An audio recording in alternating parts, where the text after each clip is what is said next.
देखिए गाइस, इसका पहला question, complete the following statement. Probability of an event E plus probability of the event not E is equal to किसके बराबर होती है?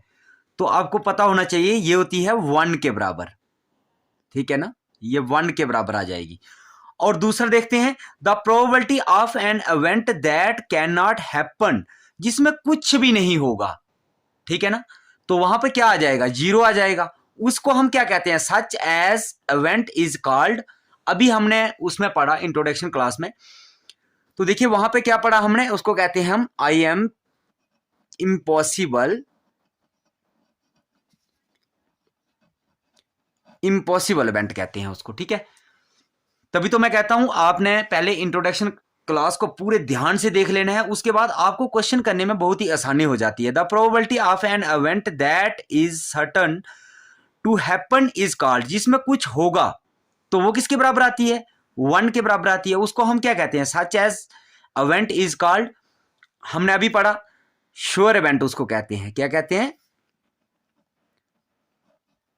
उसको हम श्योर इवेंट कहते हैं।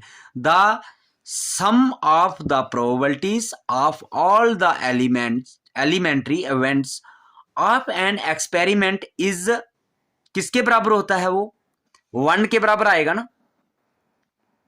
देखिए ये आपको आना चाहिए, सम ऑफ प्रोबेबिलिटी, जितना भी पूरी प्रोबेबिलिटीज आप निकालोगे उसका सम करोगे वो इज इक्वल टू 1 ही आएगा।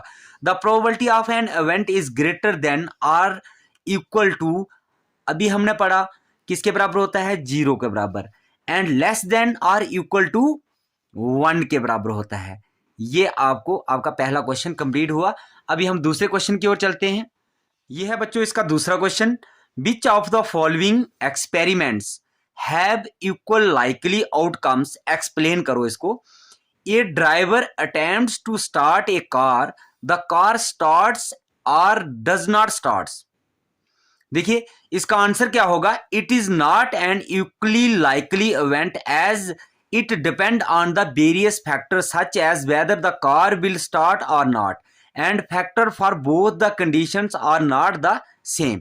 देखिए ए driver attempt to start a car, driver एक कार को स्टार्ट करने की कोशिश करता है। द कार स्टार्ट और नॉट स्टार्ट। देखिए ये तो इक्वली लाइकली इवेंट होता है ना, कि वो स्टार्ट हो भी सकती है, वो उसकी कंडीशन पे डिपेंड करता है कि कार की कंडीशन कैसी है। वो स्टार्ट हो भी सकती है और नहीं भी हो सकती है। ये दोनों फैक्टर्स इसमें सेम ही रहेंगे।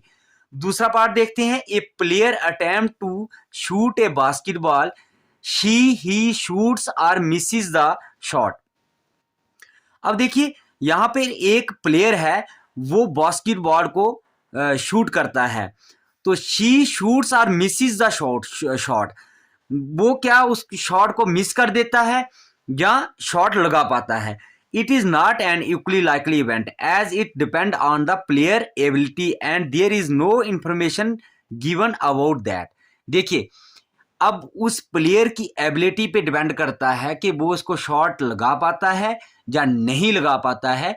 ये information given is about that, there is no, इसमें कोई भी इंफॉर्मेशन हम नहीं दे सकते। ठीक है, इसका थर्ड पार्ट देखते हैं। थर्ड पार्ट में क्या लिखा हुआ है?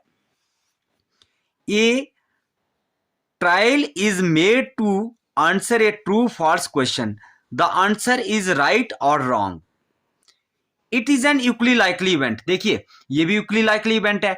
हम अगर किसी क्वेश्चन का आंसर देते हैं, वो आंसर ठीक भी हो सकता है और आंसर गलत भी हो सकता है। ये इक्वली लाइकली इवेंट में आएगा।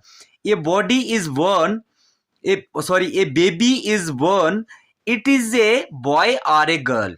देखिए बच्चा जन्म लेता है, उसमें हमें पता नहीं होता कि वो बेबी जो है वो गर्ल्स होगा या बॉयज होगा। It is an equally likely event में आता है कि वो लड़का भी हो सकता है, वो लड़की भी हो सकती है। ठीक है, ये था आपका सेकंड क्वेश्चन। अब हम थर्ड क्वेश्चन की ओर चलते हैं। यह है इसका third question, why is tossing a coin consider to be a fair way of deciding which team should get the ball at the beginning of a football match. देखिए कोई मैच जैसे football या क्रिकेट का match हो गया, जब match होता है उससे पहले हम टॉस करते हैं। अब इसमें क्वेश्चन में पूछा गया है कि कौन सा टीम जो होगी वो पहले बॉल करेगी। When we toss a coin there was two possible events, head और टेल। जब हम कॉइन को टॉस करेंगे उसमें दो पॉसिबल इवेंट होंगे, एक हेड भी आ सकता है, दूसरा टेल भी आ सकता है। Which are equally likely outcome, so both team have equal chance to get the ball. इसमें क्या होता है कि दोनों टीम के इक्वल चांस होते हैं बॉल करने के। कोई भी टीम टॉस हार सकती है, कोई भी टीम टॉस जो है वो जीत सकती है। इसमें इक्वली लाइकली इवेंट होता है। अब क्वेश्चन नंबर 4 इसका देखते हैं। क्वेश्चन नंबर 4 में क्या लिखा हुआ है, विच of the following can not be possibility of an event. जैसे कि मैंने आपको बेसिक क्लास में पढ़ाया कि कोई भी प्रोबेबिलिटी जो होती है वो कभी भी नेगेटिव नहीं आएगी। इसका ये बी जो आंसर है, ये वाला आंसर ठीक होगा। बी ऑप्शन जो हम टिक कर लेंगे इसका, क्योंकि कभी भी प्रोबेबिलिटी नेगेटिव में नहीं आती है। ठीक है, अब इसके क्वेश्चन नंबर 5 की ओर चलते हैं। ये है बच्चों इसका question number 5। If probability of E is equal to 0.05, what is the probability of not E. Not E की प्रोबेबिलिटी क्या होगी, इसका हम सॉल्यूशन लिखेंगे। Probability of E plus probability of not E, basic class में मैंने आपको पढ़ाया है किसके बराबर होती है, 1 के बराबर होती है ना। तो अब हम यहां पे पुट कर देंगे वैल्यू प्रोबेबिलिटी ऑफ ई की, 0.05 इसकी वैल्यू आ गई, plus probability of not E is equal to 1। अब प्रोबेबिलिटी ऑफ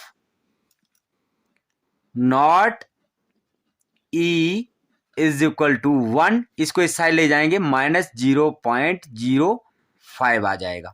तो प्रोबेबिलिटी ऑफ नॉट ई की क्या आएगी, क्या निकलेगी। अब 1 में से 0.05 निकाल देंगे तो क्या आ जाएगा, 0.95 इसका आंसर होगा। ठीक है, ये आपको क्वेश्चन अंडरस्टैंड कर लेना है। बिल्कुल ही सिंपल क्वेश्चन था। कभी भी आपको ऐसा क्वेश्चन पूछा जाए तो आप इजीली उसका आंसर दे सकते हैं।